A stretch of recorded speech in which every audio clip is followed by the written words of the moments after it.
Welcome back to In the Big Inning.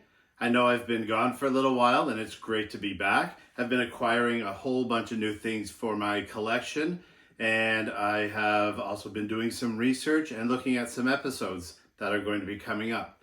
However, we had a very sad passing in the Jewish baseball community and the Jewish community in general. Now let's look at the most famous Jewish baseball trivia question. I'm thinking of a pitcher, left-handed, played in the 60s. He had multiple no-hitters. He had multiple All-Star Game appearances. He had multiple World Series rings. And he was the most winning pitcher in Jewish baseball history. Now, most people are just going to say, it's obvious, it's Sandy Koufax. And Sandy Koufax would fit all of that except for the last one, because the most winningest player in pitcher in Jewish baseball history is Ken Holtzman. And sadly, Ken Holtzman passed away in the same city where he was born in 1945, St. Louis. And let's talk a little bit about him and also look at some of the memorabilia I have about him. So as I said, he was born in 1945 in St. Louis. He grew up as a conservative Jew, but his grandparents were Orthodox. So he had a bar mitzvah that was Orthodox in order to please them. He was drafted in 1965. Now, 1965 was the first MLB draft. So he was taken in that first draft, and I guess you could say he holds the distinction as being the first ever fourth round player ever drafted, because he was the first pick in the fourth round. I don't think that counts for much, but he was. Taken after him in that same draft were two other pitchers, Nolan Ryan and Tom Seaver. As a matter of fact, the only Hall of Famer who was chosen in that draft before him was catcher Johnny Bench. So when he was drafted, he was picked up at the airport. The person who picked him up was Buck O'Neil.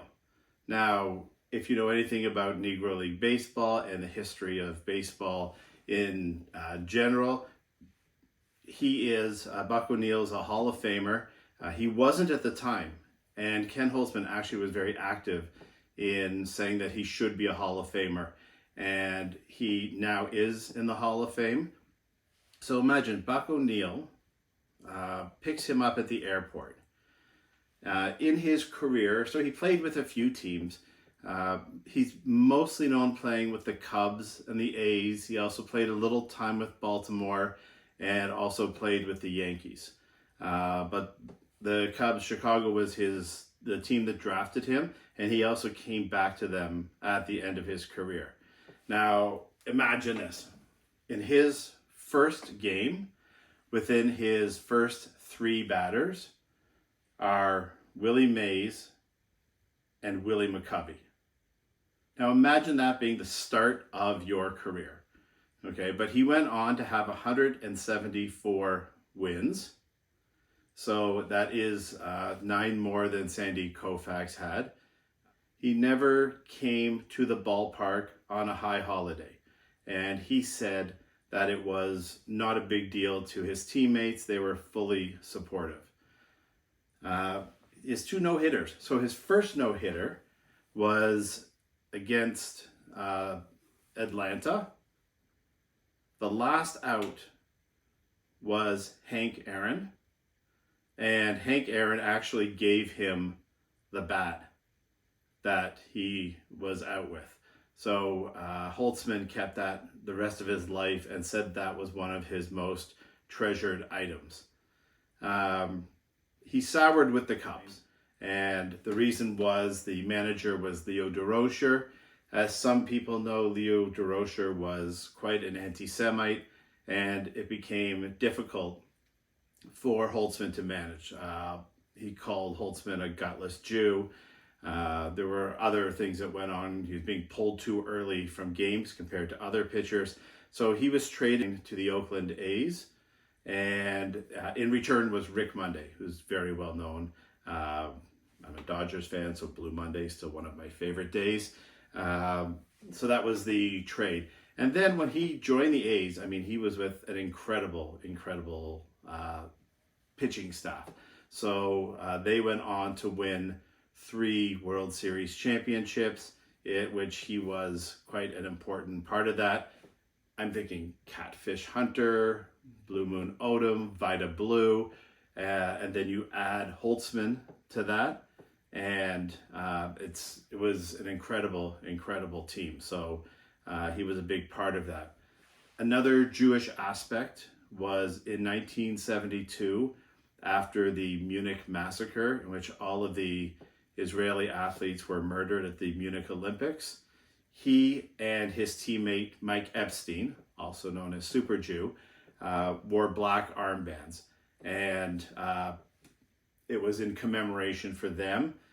One little note, Reggie Jackson also wore one of the black armbands when he saw the other two doing it. Little controversial. I mean, Holtzman and Jackson played together on 3 teams. They played together on Oakland, Baltimore, and the Yankees. And they were good friends, and they were good friends after baseball. But there was some thought from Epstein and Holtzman that Jackson was showboating by wearing the black armband. But anyway, it was one way that they could commemorate what happened. After his career, he became an insurance salesman, and also did some coaching in the St. Louis area and in Israel. So when the Israel Baseball League started, he coached for the Petah Tikva team, but he was really unhappy with the way it was being run, the entire league, and so he left after about half a season. So that didn't stay long. So we'll look at some of the memorabilia and some really interesting things that surround his career. So let's look at a few of the cards from Ken Holtzman's days. Here is the rookie card, and that's really in nice shape for a 67. Not going to bother getting it graded, but that's a really nice sharp card. There's the 68, also in really nice shape. 68s are notoriously hard to have good borders and good corners for because of that brown border. It's pretty easy to see fraying that comes in there. And the same with the 71 here. Okay, you can see that that's a nice sharp card. The 71 often gets chipping because of the black borders. There's the 73 when he's now playing with the A's. Okay, that was his best season, by the way. He had 21 wins that year.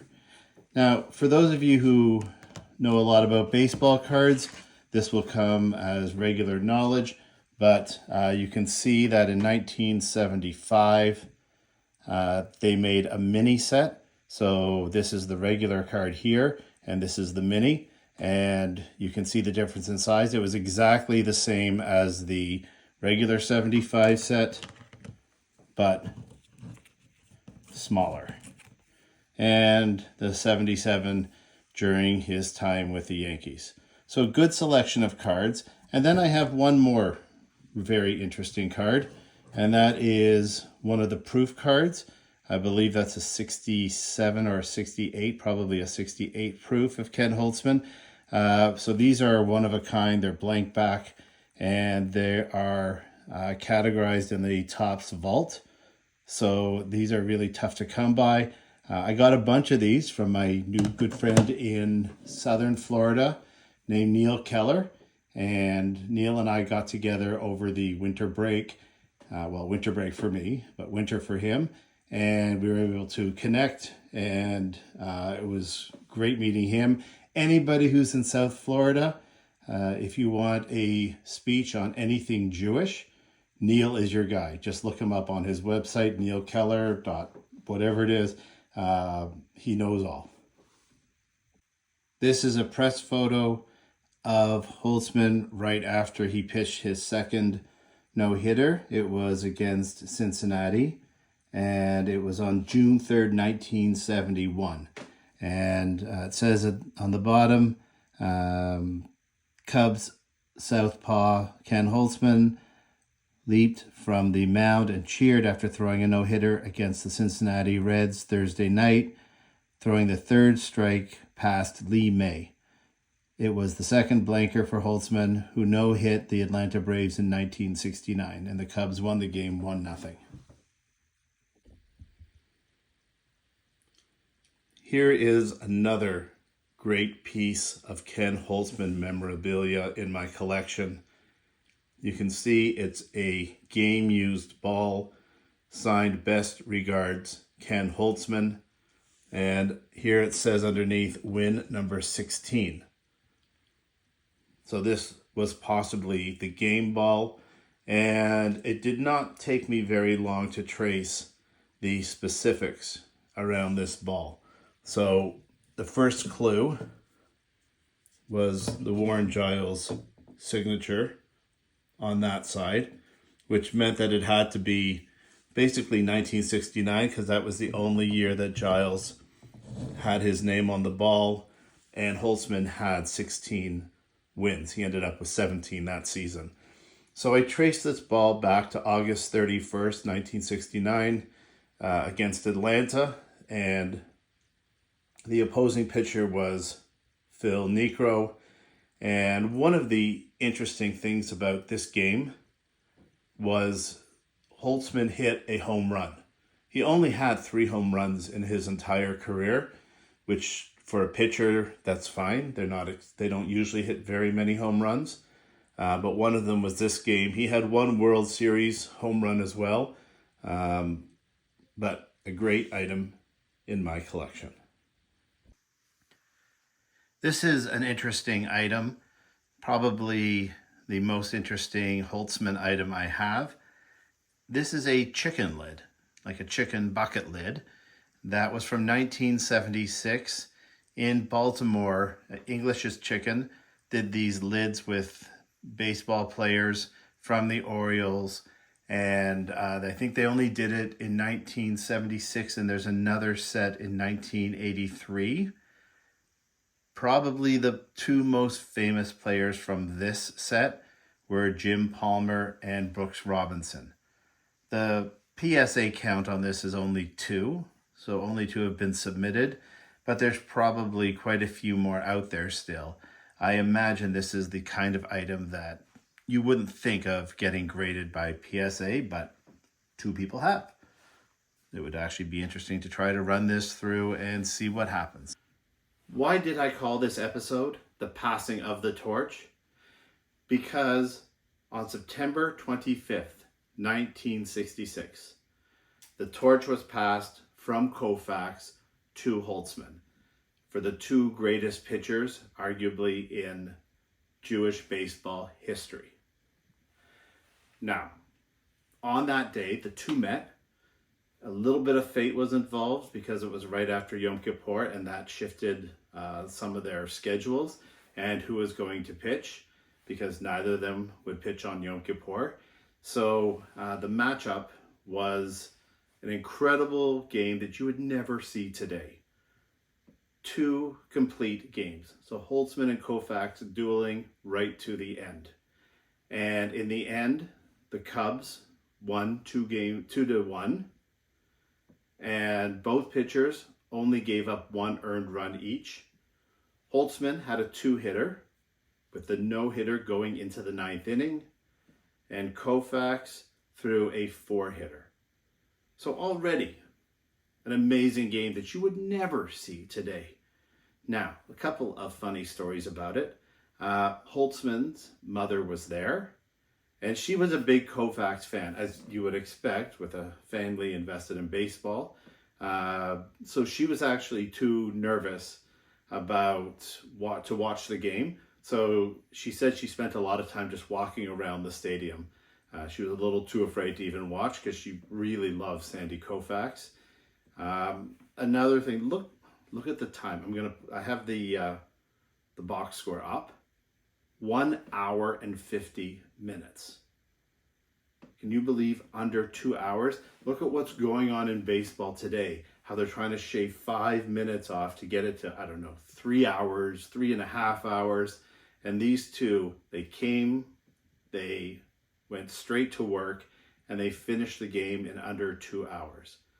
So if I have some memorabilia holy grails, as we call them, definitely a ticket stub or especially a scored program from that day are two things that I'm really trying to find. Holtzman, beginning of his career. For Sandy Koufax, this was his last regular season loss. So that's why I call this the passing of the torch. So thank you for watching In the Big Inning. I hope you enjoyed this episode, a look back on Ken Holtzman and the passing of the torch. I have lots more episodes that are coming up, so I promise I won't be away nearly as long this time. So thanks again, and we look forward to seeing you soon.